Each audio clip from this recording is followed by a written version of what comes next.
Unusakut. Good afternoon, everyone. My name is Natan Obed. I am president of Inuit Tapiriit Kanatami, and for today I'm the head cheerleader for this announcement that we are all here to witness between the Qikiqtani Inuit Association, the Government of Canada, through the Prime Minister and the donor community. I want to start by recognizing the people in the room: Prime Minister Justin Trudeau, President Olayuk Akesuk. Also, we have Jeremy Olayuk here, President of Nunavut Tungavik, and then all of you who have made this possible, any other elected officials, and especially from the NGO and the philanthropic communities. Wonderful that we could all do this together. Starting in the 1970s, Inuit struck out to create modern comprehensive land claim agreements, or modern treaties as we call them. And that started with land use and occupancy studies. We had to justify that we in fact own the land, that we have an unbroken bond with the land from before Canada as a confederation until the very present day. We satisfied all of those requirements. We created modern treaties, and we are now implementing those modern treaties. Over 40% of Canada's landmass, over 70% of Canada's coastline, 8% of the world's fresh water resides within the comprehensive claim areas of our modern treaties. And with that comes great responsibility. Not only that we as Inuit share with all living things and the natural environment that sustains us, but also the relationships that we have with the Crown and also the relationships that we have with the global community. We align on areas of conservation. We align on areas of economic development. We want the best for Inuit Nunangat, which is what we call our homeland. And that comes in many different constructive arrangements.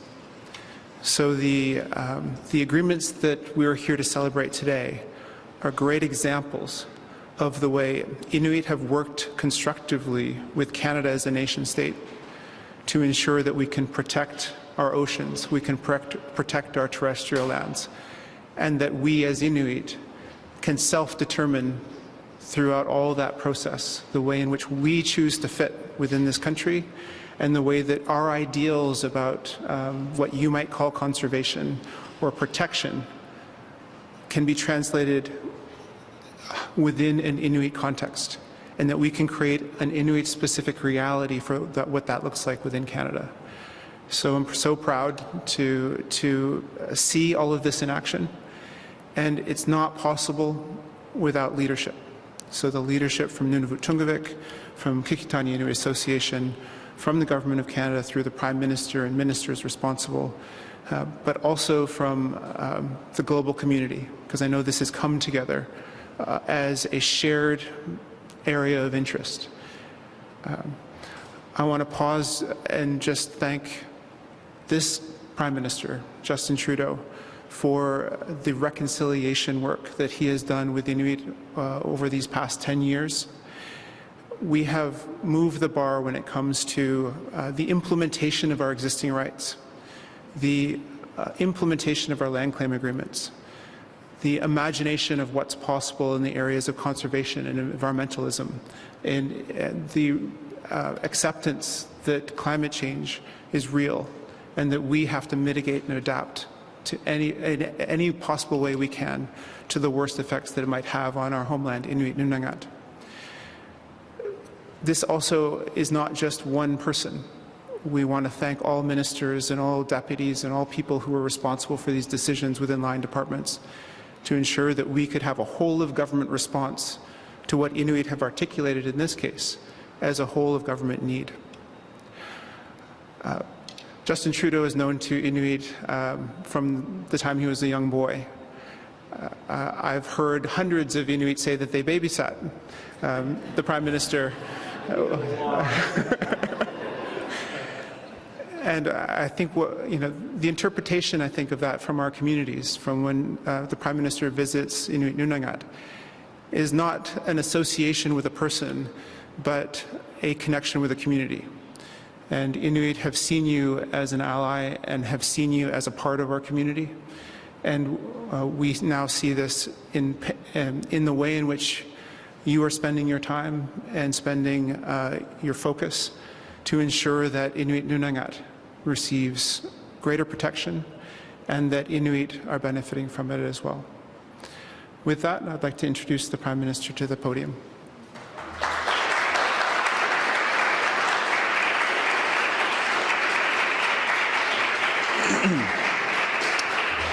Bonjour tout le monde. Hello everyone. Merci de vous joindre à Natan, Olayuk et Caroline, Mike et moi pour une annonce qu'on fait à Montréal, mais qui concerne l'ensemble du pays et tout particulièrement le Nord canadien. Le Nord, c'est un endroit exceptionnel, avec des animaux quasi fantastiques et des paysages uniques où les eaux rencontrent la glace. Comme Natan a dit, mes premières visites avec mon père ont marqué mon enfance. C'est avec lui que j'ai appris à aimer les paysages, le climat, mais surtout les gens du Nord canadien. C'est pour ça d'ailleurs que depuis des années maintenant, chaque fois que je me rends dans le Nord, j'essaye d'amener un de mes enfants avec moi pour leur faire découvrir à leur tour toute cette beauté de cet endroit incroyable. Vous comprendrez donc que le Nord canadien, je l'ai à cœur. Mais c'est aussi une priorité pour notre gouvernement, qu'on parle de souveraineté, de renforcer notre présence militaire ou, comme aujourd'hui, qu'on soit en train de parler de créer de bons emplois et de protéger l'environnement en même temps. Guidés par ceux qui ont pris soin de ces terres depuis des temps immémoriaux, les Inuits, on va protéger cet endroit extraordinaire et tous ceux qui y vivent. Aujourd'hui, on vous annonce une très bonne nouvelle et honnêtement, c'est pas de trop. Je vous avoue que par moments, comme vous tous, je suis inquiet pour l'avenir de notre planète. Mais je suis convaincu que, ultimement, on va gagner notre lutte contre les changements climatiques et contre la destruction de notre environnement. C'est extraordinaire ce que les humains peuvent accomplir quand on pousse tous du même bord. Protéger l'environnement, c'est pas juste protéger des paysages, c'est protéger des écosystèmes.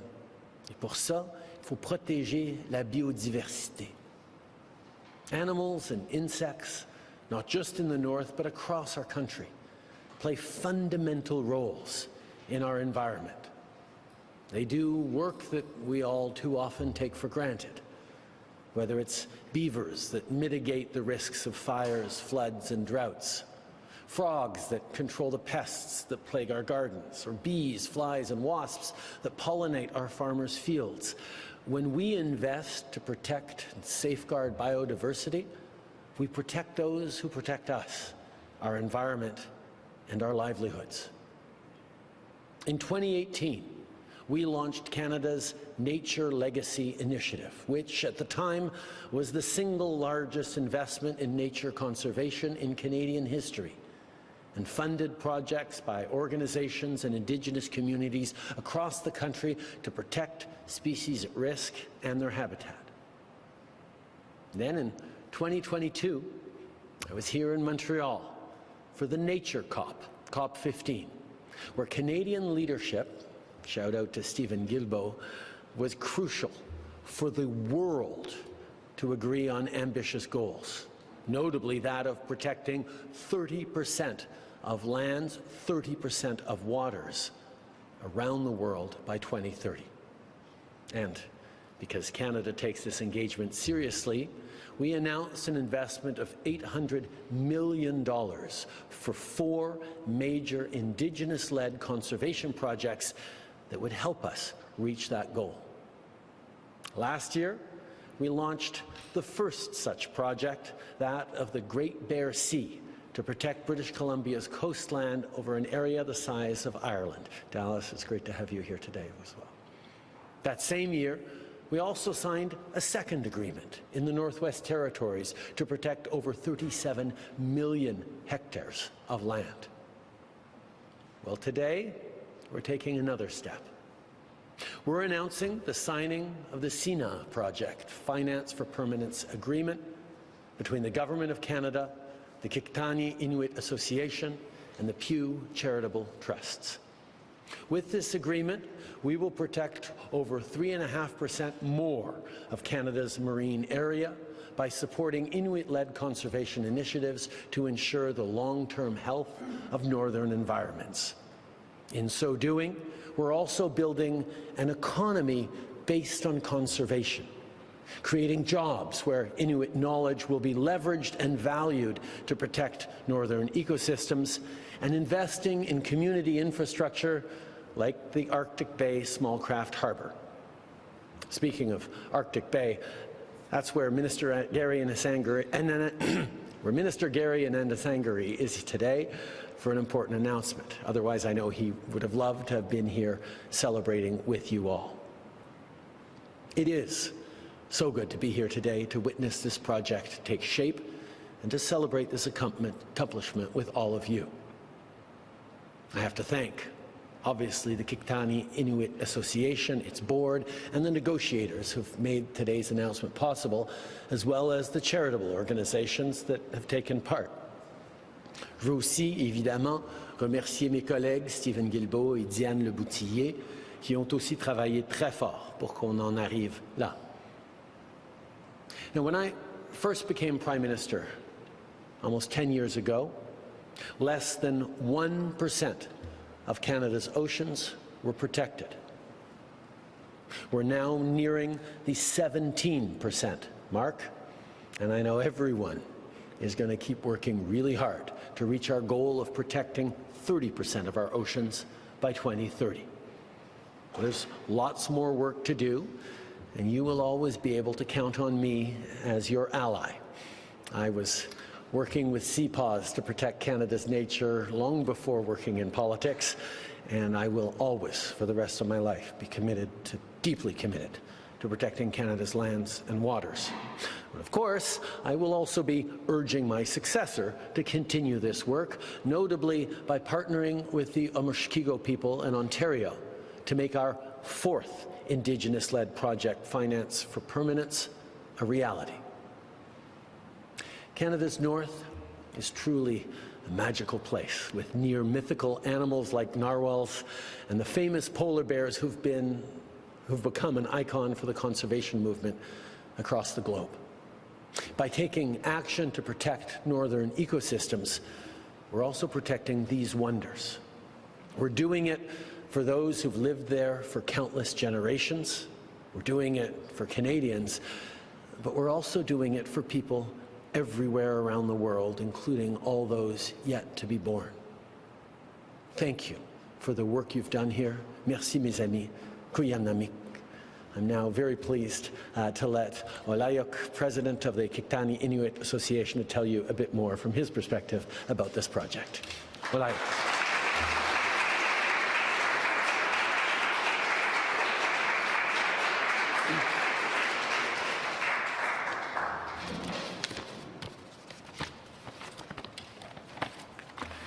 Unusakut, when me tamang magatsi, that's mga pimake mawatinu, taman na pilagari balas malabut, takwagama to hakut, eknaya hati chutigu, amatamakwa eknayakti tamani hulagilaritabut, tamatumanga kalusitisimatilu. I just want to say thank you in my language first before I start talking the English language. Again, thank you very much for giving us an opportunity to say a few words of a big celebration that we are very proud of. Again, thank you, Mr. Prime Minister Trudeau, also Natan Obed, and our President from Nunavut Tungavik, Jeremy Tungale, for coming here, along with Pew Charitable Trust and Oceans North, of course, and all the staff members that has contributed towards this important initiative that we have of signing the CINA agreement. As you can see, Qikiqtani is a big area of the region in Canada, all the way from Greece Freer all the way down to Sanikiluaq, and that's 13 communities that we represent to ensure that we do our very best to have ocean conservation areas and land. It's important for us. Again, we have a great staff along with Oceans North that went to 13 communities 3 times to ensure that everybody understands what we're trying to do. And they've done a great job. I just want to wish them very much a great job that they did to ensure that our people understand what we're trying to do and how important it is for us to have a conservation area. And also the team from Government of Canada that has done a great job. We signed in 2023 in October to make an agreement that we have a memorandum of understanding that will ensure that we have a conservation area led for Inuit, and to ensure that we have something in place. I always say this, that we've been living here in our area for thousands of years, and our people has been very conservative and conservationist for that, and we're very proud of that. Again, we ensure that the Inuit knowledge is part of this important signing of SINA agreement. As you could see, it's very beautiful in our area. This is just one area, a picture of our area, but we have a massive, very big area that we are very proud of. And now working on 30 by 30 is something that we really want to see as Inuit and led by Inuit to ensure that these conservation are in place for our future grandkids and great-grandkids that are going to be there. And the Inuit, the economic growth that we also want to see within that. We're not leaving out potential economic development in our area, but we want to ensure that our oceans are in place and safe for our people, and is there for our people. And of course, for everybody that goes up there. It's a beautiful place. Again, we have Qikiqtani that are a big part of our jobs that are there, that will be there.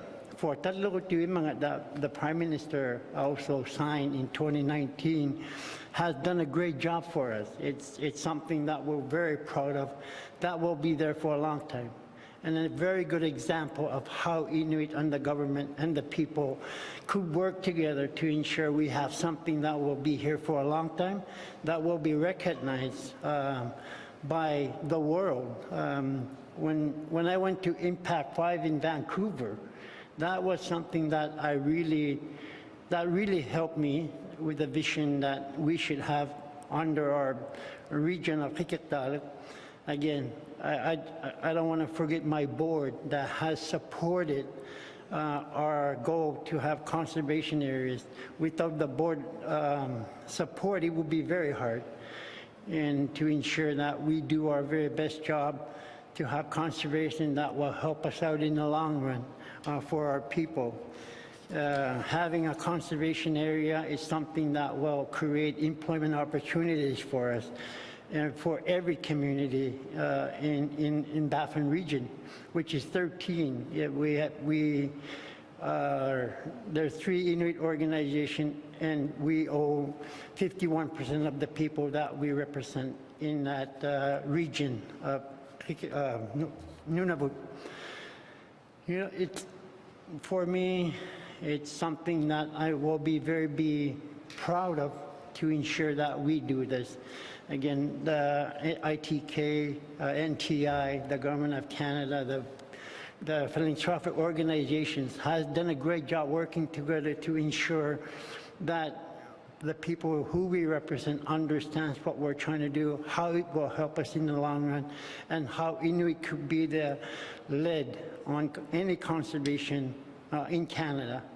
This is very important for the whole Canada. As I said, I went to Impact 5. There was 162 different Aboriginal groups that were there. And I understand a lot from that, how important it is to have these conservations in Canada to ensure that we are understood around the world too, that Inuit are leaders of their own region, of their own territory. And when ICPC, I go to these meetings and understand how and the purpose of that. Prime Minister Trudeau has done a great job in 10 years' time as a Prime Minister to ensure he recognizes our people, our Inuit Nunangat. And I'm very proud of that, and along with Natan, that has worked very hard to ensure that this goes ahead. It is important that we unite as Inuit to ensure that we work together, and also with the Aboriginal groups around Canada, that we could work together and set an example to the world that we could certainly run our conservation areas, whether it's on the ocean, inland. Again, I'm very thankful for giving us an opportunity to do this. This is a big milestone for us. This is something that will help us out in the long run, and to ensure that we could show the world that we could work together in our world. It's something that I'm very proud to be a Canadian, that we could work together, and we're 40 million plus people that will work together to ensure we recognize each other. And unity is something that will also be a big part of us. As Inuit, we always work together in the community. We always been working together, and that's how we want to see this as a working group, to ensure that we have something in place that will help us out, that will increase economic opportunities, increase protection of our ocean and land. And that is what we want to see, and this is very important for us, having signed the SINA agreement. Again, thank you very much, and it's something we're very proud of, and we'll still work very hard to represent our people to ensure these agreements are implemented the way it's signed. So thank you very much.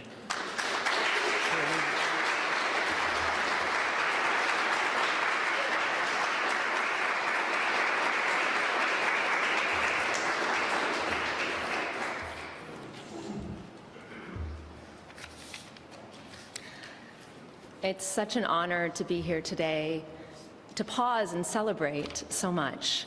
And it has been very articulately already shared. So I will be brief. I'm thrilled to be acknowledging on behalf of the funder partners the hard work that has been done to get to today's announcement, the signing of the SINA agreement. I want to acknowledge President Olayuk, President Obed, and Prime Minister Justin Trudeau, our esteemed guests, our partners, and also the other funder partners who are with us today and not able to be here as well. My name's Carolyn.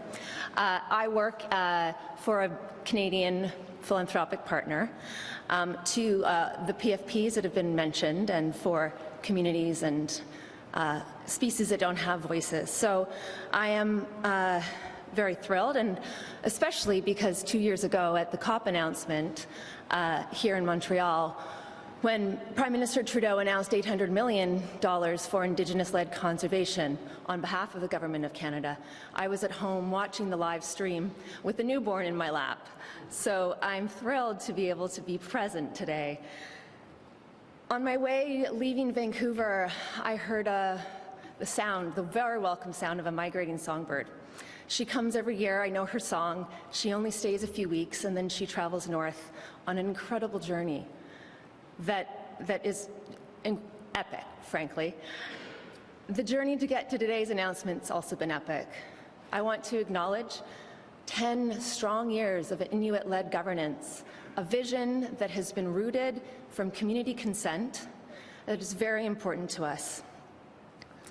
The Qikiqtani Inuit Association really deserves a lot of commendation for their clear vision and for the pathway that they have led us on to get to today's announcement. Today, I represent the private philanthropic partners, and we share our gratitude and our excitement. The PFP model, the Project Finance for Permanence model, I even struggle to say it, it's not a sexy title, but it is a very thoughtful model. And one of the reasons that I'd like to emphasize how thoughtful it is because it's rooted in strong governance. It has a strong financial model behind it. There's durable policy, and most importantly, there is community consent and vision. And a lot of time has been put into ensuring those 13 communities understand what we are working towards and what will be done that will affect their lives and their communities in the upcoming years as the agreement is being implemented.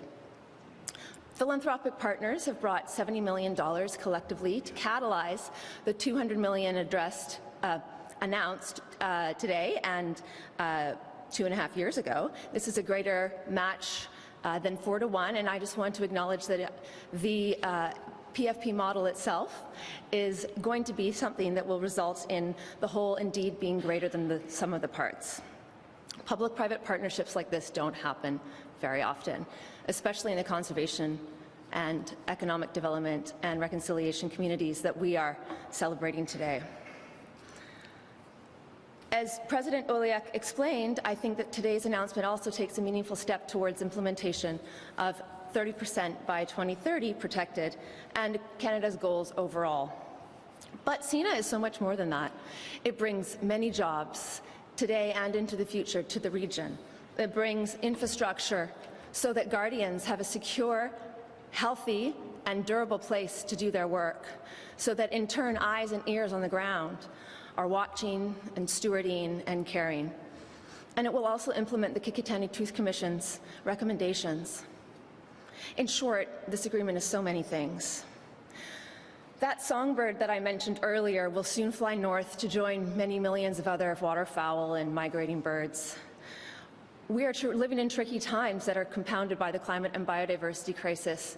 She will experience much change in the lifetime of her and her generations that come after her. So it's essential, I think, that we work together to apply creative and nimble solutions to these crises.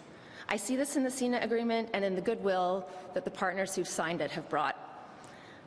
I think it really honors an Inuit-led vision, and I think that that's something that also that all Canadians will benefit from. And the polar bears, the narwhals, the waterfowl, the prairie caribou, maybe the lichen, they don't care about project for finance for permanence. They don't really care about the financial models or the governance that has got us to this place. They care about clean air, clean water. They care about having habitat that's healthy so that they can raise their young. These are things that as humans I think we ought to remember that we also need and care about so that we can survive. So that year over year we can ensure that there's health to the ecosystems and the landscapes, the air and the water that we all rely on, so our children and grandchildren can thrive. So I just want to hold my hands up, as I've said, and I will continue to say thank you to the Inuit-led vision that has gotten us to this place, and I look forward to the next 10 years, which will not always be easy, but together I know we can achieve so much. And I will pass the mic over back to Prime Minister Trudeau.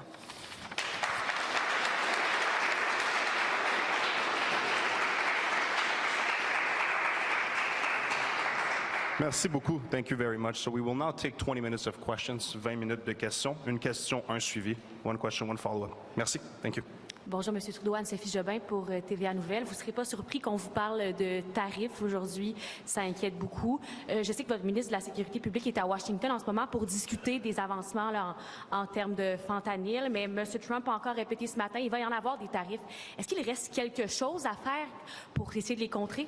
Bien, tout d'abord, on est en train de travailler jour et nuit avec un but, éviter que des tarifs soient imposés mardi prochain et dans les semaines qui vont suivre sur d'autres choses.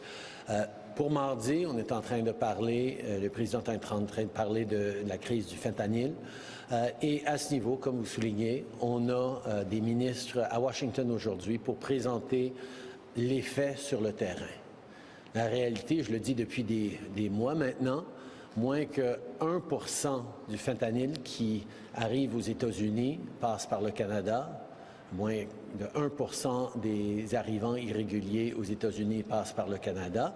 Mais même à ça, on est en train de réduire encore plus ces nombres parce qu'on sait que même des petites quantités de fentanyl peuvent être meurtrières. On l'a vu, il le voit aux États-Unis, mais on l'a vu à travers notre pays aussi avec des communautés qui ont été impactées par des tragédies épouvantables. C'est pour ça qu'on peut souligner, par exemple, qu'entre le mois de décembre et le mois de janvier, on a vu une diminution d'autour de 90 une augmentation de 90 dans les saisies de fentanyl à la frontière canadienne. On est en train d'investir, on est en train de démontrer que le Canada n'est pas source de problème. Évidemment, on va continuer de faire ces arguments au président pour démontrer que cette crise des opioïdes, c'est quelque chose sur lequel on devrait travailler ensemble. Alors, nous allons tout faire pour éviter d'avoir ces tarifs, mais comme je l'ai souligné plusieurs fois, si jamais ils vont de l'avant avec ces tarifs injustifiés, on va avoir une réponse forte, immédiate et certaine du Canada. The first thing on tariffs is to emphasize that our government, and indeed all of Team Canada, premiers, business leaders, community leaders, are focused on one thing, making sure that come Tuesday and for the weeks that follow, there are no tariffs imposed on Canada. The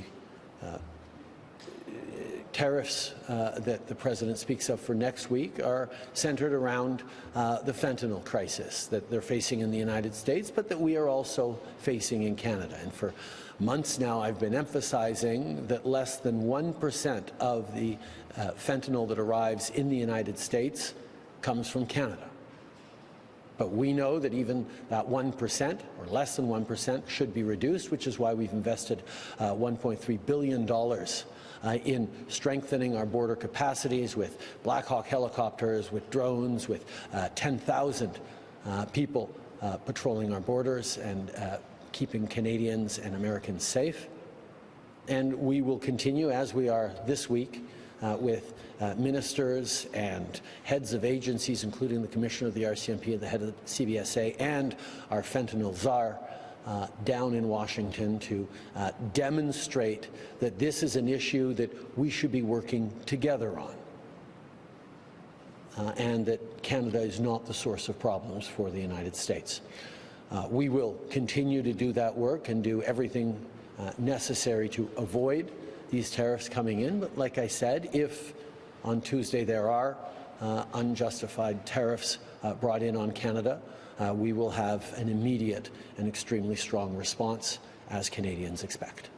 Maintenant, question sur votre carrière politique. Il reste environ une semaine et demie là, avant que vous quittiez. On vous rencontre ici, une annonce environnementale. Est-ce que c'est un indice possiblement de ce que vous allez faire après le 9 mars? Est-ce que vous avez un petit mot à nous dire là-dessus? Honnêtement, vous aviez sûrement remarqué que je suis très occupé ces dernières semaines avec des choses qui sont prioritaires pour moi.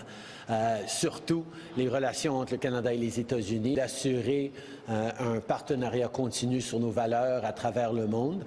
Je reviens de l'Ukraine, où la position du Canada d'être là pour lutter pour les valeurs démocratiques était essentielle. J'ai aussi pu présider sur la première rencontre du G7 de l'année, sur lequel on s'est entendu sur le besoin de créer une paix durable sur l'Ukraine.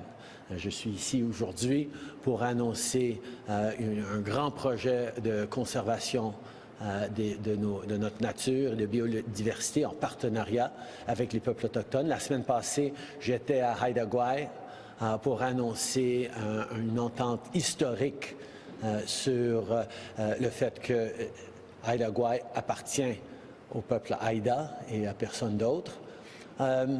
Avant ça, j'étais en Pologne pour commémorer la libération de l'Auschwitz, du camp de concentration, et la lutte continue contre l'antisémitisme. Il y a beaucoup à faire en tant que Premier ministre encore, même dans une semaine ou deux qui nous reste, et je n'ai pas beaucoup réfléchi à ce que je pourrais faire après. Je suis concentré sur la job que je continue de faire à fond aujourd'hui. Bonjour, Nantou Soumaoro pour Radio-Canada. On est à 5 jours de l'imposition des tarifs. Est-ce que votre plan de riposte reste le même que la dernière fois? Et à partir de quand pouvez-vous le mettre en place? Comme on a dit, notre priorité, c'est d'éviter carrément que ces tarifs soient imposés, particulièrement sur le raisonnement que c'est au niveau du fentanyl que ça va être imposé parce qu'il n'y a pas une situation d'urgence pour les Américains sur la frontière avec le Canada par rapport au fentanyl et on est en train de démontrer cela. Mais comme j'ai dit, si les Américains vont de l'avant avec les tarifs. On a déjà partagé les détails de notre plan qui reste la même. On a 30 milliards de dollars de tarifs, de biens des Américains qui vont recevoir des tarifs dès l'imposition de tarifs sur le Canada. Et on a 155 milliards d'autres biens 125 milliards d'autres biens qui vont suivre 21 jours plus tard. Mais on ne veut pas être dans cette situation-là. On ne veut pas devoir avoir une guerre commerciale entre nos deux pays et on va tout faire pour éviter que ces tarifs soient imposés. Et le Parti libéral remonte dans les intentions de vote depuis quelques semaines. Est-ce que vous regrettez votre décision de partir? Vous savez, on a beaucoup fait depuis 10 ans pour créer un pays plus juste où tout le monde a une chance vraie et réelle de réussir. On a créé une économie forte qui est l'envie des autres pays du G7. On a beaucoup accompli, mais il reste beaucoup de travail à faire. C'est pour ça que j'ai bien hâte de voir ce que les Canadiens vont choisir dans les prochaines élections. Est-ce qu'ils vont continuer d'être ambitieux et responsables par rapport à l'avenir qu'on va bâtir ou est-ce qu'ils vont croire que le Canada est brisé et que tout est jeté à la poubelle parce que c'est ce que proposent les conservateurs. Ça va être des élections extrêmement importantes et j'ai bien hâte de voir comment ça va se dérouler. Hi, Prime Minister Trudeau, Taria Isri, Global News. One of Donald Trump's top advisors, Peter Navarro, reportedly said Canada should be kicked out of the Five Eyes Intelligence Alliance and that the border with Canada should be redrawn. Has Donald Trump raised either of those issues in your conversations with him? In terms of the security partnership, between Canada, the United States, and our other Five Eyes partners, the UK, New Zealand, and Australia, we've been working together on sharing intelligence and keeping our citizens, but also democracies around the world, safe since World War II. It is a partnership that has benefited all of our countries deeply. Canada has one of the best cybersecurity centers in the world in our communication security establishment. We contribute actively to keeping our partners and ourselves safe, and we will continue to do that. I think the advisor in question publicly explained that that was not on the table, and it is totally understandable that it not be on the table because Canadians and Americans and our allies around the world have been working extraordinarily well together to keep our citizens safe, and we will continue to do that. Okay. Ça fait depuis la fin de la Deuxième Guerre mondiale que le Canada, les États-Unis, l'Australie, la Nouvelle-Zélande et le Royaume-Uni travaillent ensemble dans un partenariat Five Eyes pour partager des informations et assurer la sécurité de nos démocraties dans un monde qui demeure incertain. Je pense que le conseiller du président a corrigé le tir en expliquant que non, il n'y a aucune question de laisser tomber ce partenariat 5 Eyes. On va continuer de travailler ensemble parce que ça fonctionne pour protéger nos citoyens. On the Liberal leadership debate, Mr. Carney had said that the economy was weak before the tariffs, pointing to a surge in immigration and high spending over the last 5 years. He was an advisor to you in that period. Did he advise against either of those things? As you know, we have outstanding people stepping up to lead the Liberal Party and continue the important work that we've been doing, but also meet the new challenges that the world keeps throwing at Canada with alarming regularity these days, if if we're to be honest.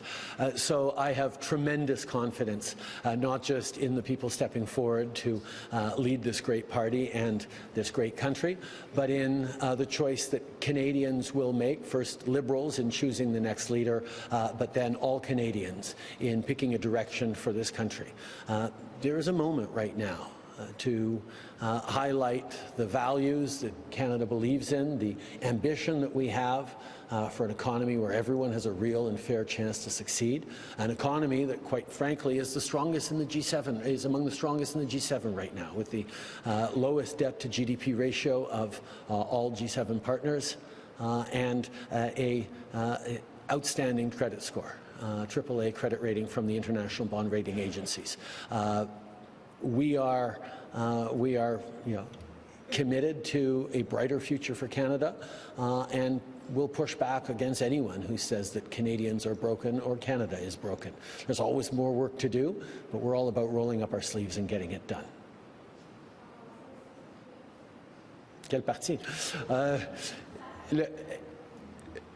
Le Canada est un pays qui n'est pas sans défis, mais qui a aussi énormément d'ambition et de capacité de résoudre les défis auxquels on fait face. On sait que les libéraux et par la suite les Canadiens, cette année, vont faire face à des choix importants sur non seulement qui sera le prochain Premier ministre, mais comment on va bâtir une économie plus forte, un pays plus fort, des communautés, une société plus juste. Et le contraste entre un parti et un gouvernement qui a toujours mis les gens à l'avant-plan, la protection de l'environnement, la création d'une économie inclusive, et un parti conservateur et un chef conservateur qui ne croit pas au changement climatique, ne croit pas à la réconciliation autochtone, ne croit pas au besoin de se faire donner une cote de sécurité pour qu'ils puissent protéger nos instances de sécurité nationale. Le choix entre un parti, un gouvernement qui va être responsable et ambitieux pour notre pays et un gouvernement qui pense que le pays est brisé et que les Canadiens sont brisés, comme M. Poilievre le pense, c'est un choix que j'ai bien hâte de voir les Canadiens entreprendre dans les prochaines élections. Good afternoon, Mr. Prime Minister. Matt Grillo with CTV News.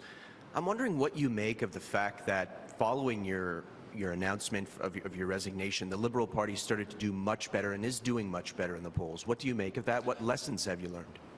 I have consistently said for many years now that as we approach an election, as Canadians actually reflect on the choice being offered to them between a party that has governed this country responsibly, created a strong economy that has the best balance sheet of the G7, lifted hundreds of thousands of kids out of poverty, created jobs, protected the environment, stepped up on fighting climate change in partnership with Indigenous peoples, moved forward on reconciliation, have been responsible and ambitious for this country, versus a party in the Conservatives that just shrug and say everything's broken, that don't believe in taking action against climate change, that don't believe in Indigenous reconciliation, that don't understand that the only way to build a strong economy is to invest in the people that actually make up that economy.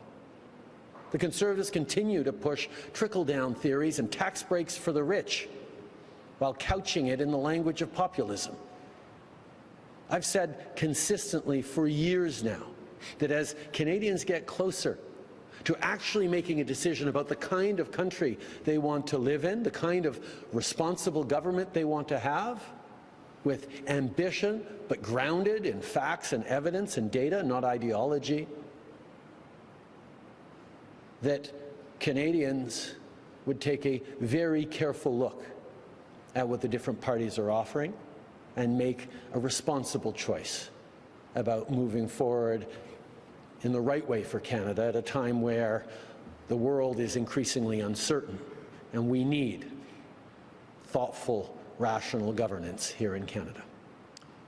I'm wondering, following the Four Nations face-off, have you spoken at all with Wayne Gretzky?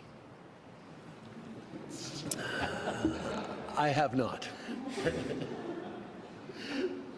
Hi, good afternoon, Mr. Prime Minister. Vanessa Lee with CBC News. In the last few weeks, you seem to be shoring up pieces of your legacy. There's the apology to Inuit families, first pharmacare deal, and your announcement today. What are you still hoping to complete?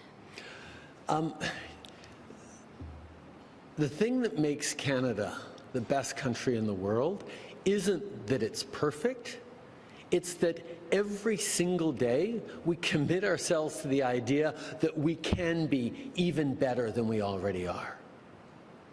There is so much more to do in Canada, so much so that sometimes we don't adequately take a moment to pause and reflect on just how much we have accomplished over the past decades and generations as a country.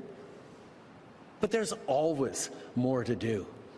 And every single day I get to continue to be Prime Minister, I'm going to look to do everything I can to make this country even better, because that's the promise I made to Canadians when I became leader of the Liberal Party back in 2013. And that's a promise that I have stuck with every single day I've had the privilege of serving as Prime Minister. So I'm not slowing down, not for a minute. And with regards to the tariffs, how are Canadian businesses supposed to cope with this uncertainty? And what is your message to Canadian businesses who are worried that they're not going to be able to survive? Well, I think one of the messages that has been made clear to businesses across this country, and by governments, but not only by governments, by Canadians, is that in this country, we stick up for each other. The number of people who are making choices to buy Canadian, to support a local producer, to buy local agricultural products, businesses that are looking to strengthen their supply chains to include small businesses from across this country instead of south of the border. You know, Canada's a country that has faced challenges before, all throughout our history. Hell, every winter is a challenge for Canadians, and we learn how to get through it by pulling together, by leaning on each other. That's what we did in COVID, that's what we did through global conflicts, that's what we do around fighting climate change. And that's what we do when we're facing economic hardships like a potential trade conflict with the United States. So yeah, if tariffs get brought in, it's going to be hard on Canadians and Canadian businesses. It'll also be hard on Americans and American businesses, which is a point we're busy making south of the border every chance we get. But Canadians will pull together. Governments will be there to support businesses and individuals who are hardest hit, to make sure that we get through this the way we always will, together. We will take one last question. Dernière question, s'il vous plaît. Bonjour, M. Trudeau. Pierre Saint-Arnaud de la presse canadienne.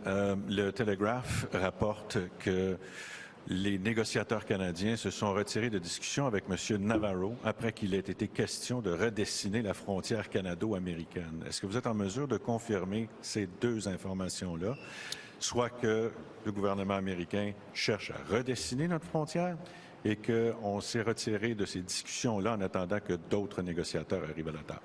Ben, tout d'abord, j'ai pas vu ce rapport-là, mais je peux souligner que nous avons tous entendu Donald Trump parler de créer un 51e État du Canada, quelque chose qui ne se passera jamais, que les Canadiens vont jamais accepter, mais qu'il faut prendre au sérieux quand le président le dit, parce que c'est le président qui le dit, mais je peux répéter encore une fois pour nos amis américains que ça ne se passera jamais. Deuxièmement, les négociateurs, je ne sais pas de quelle négociation on pourrait être en train de parler. Il n'y a aucune négociation qui se passe maintenant avec les Américains. On est en train de souligner à quel point on travaille sur le fentanyl, auquel on est en train de travailler sur différents enjeux, mais il n'y a aucune négociation avec le gouvernement américain sur aucun sujet quelconque maintenant d'importance primordiale.